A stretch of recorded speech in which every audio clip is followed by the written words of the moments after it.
Ano po yung nararamdaman niyo po? Hinihingal po ako eh. Po? Hinihingal po. Tapos, Paano po? hinihingal. Jesus name po, 3 beses. Jesus name, Jesus name, Jesus name. Paano po yung ano nyo? Tuwing hapon po? O, pag makapananghali na masakit na yung ulo ko. Tapos, hinihingal na ako. Tama po yung baga nyo, oh.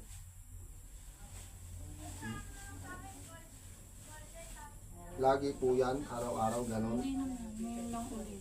Ayun, kung may tama po kayo sa baga, ito po may pandoktor, kaya yung sakit. Pagdating naman po sa spiritual, okay naman po, i-diretso niyo po.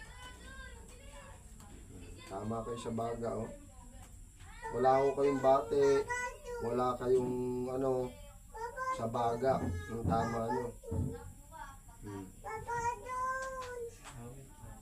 Kahit kung ipunta nyo sa ospital yan, makikita po yung tama nyo sa baga na yan.